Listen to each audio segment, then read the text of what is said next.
Your Panthers were among the top 10 finishers at the pit, finishing 8th. Freshman Jack Haskin took 3rd at 113 pounds. He's among 18 freshmen on the team, but he's the only Panther wrestler currently ranked in the state of Ohio.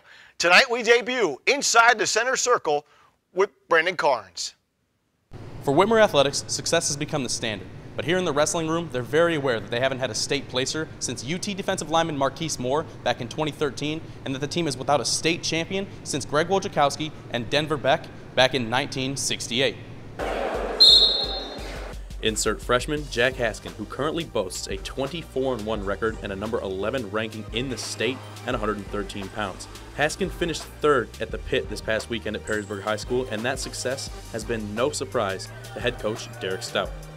Coming into the season, we don't put that pressure on their shoulders in regards to what we want to see out of them. What we want to see is growth. Understanding that his wrestling, it was pretty darn good coming into the season, but at the same time, small critiques, perfecting those and changing those for the end of the year. Because the second part of the season, starting at sectionals, is when things start to matter.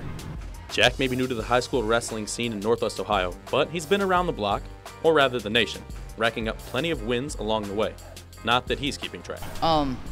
Just keep coming down here. If you look around, there's not really anything to remind you of those things. So this is kind of like my safe haven to keep my mind off of those things.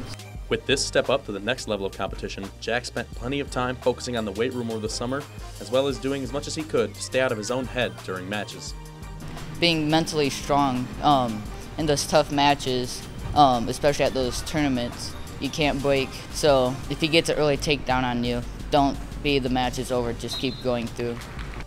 With only 6 seniors and 18 freshmen on this year's team, Coach Stout and his staff see this as a unique opportunity to rebuild and change that championship drought. We were lucky enough to have our junior high class win a junior high state championship through the OAC last year. And that definitely kind of developed and made us hungry and made us ready for that championship culture change.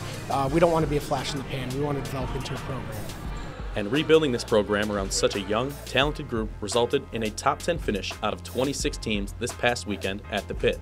For BCSN, I'm Brandon Carnes.